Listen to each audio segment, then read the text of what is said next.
Hello everyone, ఈరోజైతే నేనైతే ఇంకొక కేజీన్నర టమాటా అయితే తీసుకున్నాను. ఇంకా దేనికోసం అంటే తమ్మేలు అయితే చూశారు కదా, టమాటా నిల్వ పచ్చడి అన్నమాట. ఇంకా మనం అప్పుడప్పుడైతే బయటికి వెళ్తుంటాము, ఇంకా హడావిడిలో ఏదైనా కర్రీ చేయాలంటే చేయలేకపోతాము. అలాగే ఇంకా కూరగాయలు సరిగ్గా ఉన్నప్పుడు ఇలా పచ్చడి వేసుకొని తింటారు కాబట్టి ఇంకా నిల్వ పచ్చడి అయితే వేసుకుంటున్నాము.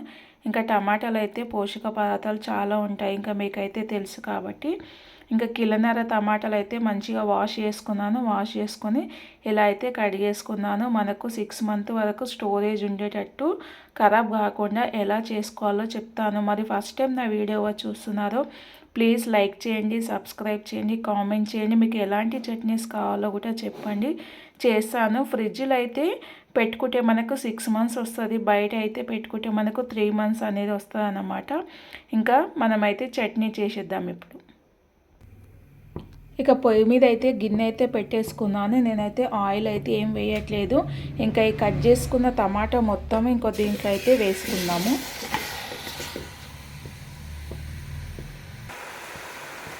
చింతపండు అయితే నేను పెద్ద నిమ్మకాయ సైజు ఇంత చింతపండు వేసుకుంటున్నాను. మీరు కావాలంటే ఎక్కువ వేసుకోండి. నేనైతే చింతపండు తక్కువనే వేసుకుంటున్నాను, ఎందుకంటే టమాటా అనేది మనకు పులుపు అనేది ఉంటుంది కాబట్టి.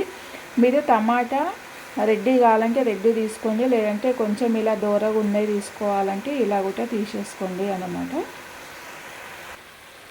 ఇక మూత పెట్టి టమాటాలు మొత్తము మెత్తగా మగ్గనిద్దాము. ఇక మనము దీంట్లో కావాల్సిన మసాలా అయితే ప్రిపేర్ చేసుకుందాము.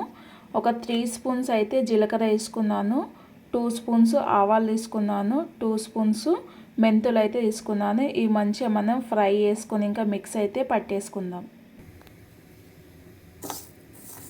ఇక ఇవైతే మంచిగా ఫ్రై చేసుకున్నాము. కొంచెం దూరగా అయితే పచ్చి స్మెల్ పోయే వరకు అయితే ఫ్రై చేసుకొని చల్లారిన తర్వాత మిక్స్ అయితే పౌడర్లో అయితే మిక్స్ అనేది పట్టేసుకోవాలి. ఇక వాటర్ లేకుండా చూడండి ఎంత మంచిగా ఉడికిపోయిందో. ఇంకొంచెం అయితే మనము ఇది కంప్లీట్గా ఏది డ్రై అయ్యేటట్టు అయితే ఉడకనిద్దాము.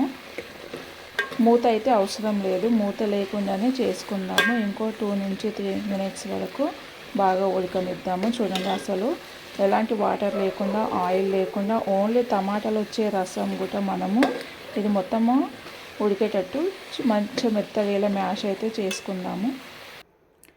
ఇక అయితే ఇది మొత్తం కంప్లీట్గా చల్లారనిద్దాం. ఇక మొత్తం అయితే చల్లారిపోయింది కదా, ఇంకా మిక్సీ బౌల్ అయితే వేసుకున్నాను.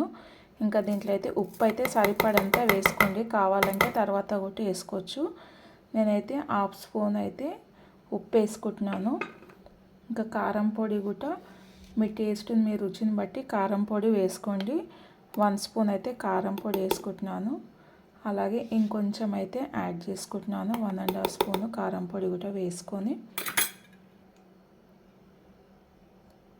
పసుపు కూడా యాడ్ చేసుకుంటున్నాను.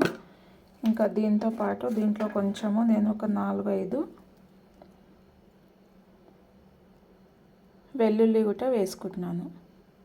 ఇంకా ఇది మొత్తం అయితే మిక్స్ అయితే పట్టుకుందాం. చూడండి చక్కగా అయితే ఇలా మనకు పేస్టులు అయితే మిక్స్ అయితే అయిపోయింది. ఒక్కసారి అయితే కారం ఉప్పు అనేది చూసుకుందాము టేస్ట్. బట్ టేస్ట్ అయితే సూపర్ ఉంది. వేడి వేడి అన్నంలో నెయ్యి వేసుకొని ఇలానే తింటే చాలా బాగుంటుంది. నోట్లో అయితే ఊరిలు వస్తున్నాయి నాకైతే. ఇంకా ఉప్పు కారం అన్నీ అయితే సరిపోయాయి. ఇప్పుడైతే పోపు అయితే వేసుకుందాం. ఇక మనకు చట్నీలు అయితే నువ్వుల నూనె, పల్లి నూనె అయితే టేస్ట్ అంటే చాలా బాగుంటుంది, ఎక్కువ రోజు స్టోరేజ్ అయితే ఉంటుంది. ఇంకా నాకైతే పల్లీల నూనె అయితే వేసుకుంటున్నాను. ఇంకా పల్లీల నూనె ఎక్కువనే వేసుకోవాలి మనము చట్నీస్లో. ఇంకా ఆయిల్ అనేది వేసుకున్నాను. ఆయిల్ వేసుకొని ఇంకా దీంట్లో అయితే మనం పోపు దినుసులు అయితే వేసుకోవాలి. కొద్దిగంత మెంతులు, అలాగే ఆవాలు, జీలకర్ర. ఇంకా దీంట్లో మీరు కావాలంటే శనగపప్పు వేసుకోండి, మినప్పప్పు వేసుకోండి, నేనైతే వేయట్లేదు. ఇంకా దీంట్లోనే మనము ఎండుమిర్చి, అలాగే ఒక 10-12 వెల్లుల్లి రెబ్బలు కూడా వేసుకుంటున్నాను. ఇవైతే మంచిగా కాలనిద్దాం ఆయిల్లో. ఇంకా పోపు దినుసులు అయితే మంచిగా కాలిపోయినాయి కదా, ఇంకా కరివేపాకు అయితే లేదు కాబట్టి నేను కరివేపాకు అయితే వేయట్లేదు. కరివేపాకు ఉన్న వాళ్ళు వేసుకోండి.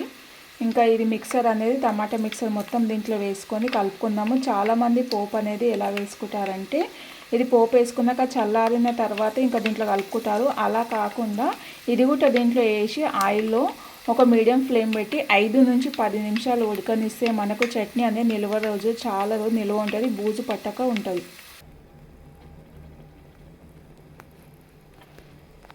ఇంకా దీంట్లో వేసుకొని అయితే మంచిగా కలుపుకుందాము. ఒక 2 నుంచి 3 నిమిషాలు మీడియం ఫ్లేమ్లో అయితే ఆయిల్లోనే ఉడకనిద్దాము.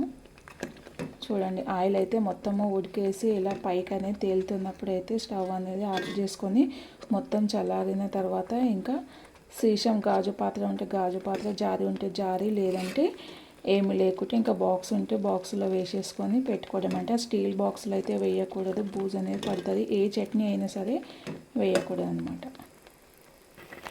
ఇక జీలకర్ర, మెంతులు, ఆవాల పొడి కూడా వేసేసుకొని ఒకసారి అయితే చక్కగా కలుపుకుందాము. చూడండి, ఆయిల్ అయితే ఎంత మంచిగా తేలుతుంది. ఇంక ఇది మొత్తం చల్లారినాక బాక్స్లో వేసుకొని స్టోరేజ్ చేసుకొని ఇంకా వేడి వేడి అన్నంలో నెయ్యి వేసుకొని తినడం అన్నమాట. మళ్ళీ నా వీడియో ఎలా కనిపించింది, నా వీడియో కనుక నచ్చితే ప్లీజ్ లైక్ చేయండి, సబ్స్క్రైబ్ చేయండి, కామెంట్ చేయండి. మీరైతే టమాటా చట్నీ ఎలా చేస్తారో కామెంట్ చేయండి. మీరు కూడా ట్రై చేసి టేస్ట్ ఎలా వచ్చింది చెప్పండి. నేను చేసే చట్నీ అయితే వేరే లెవెల్ అన్నమాట ఈరోజు.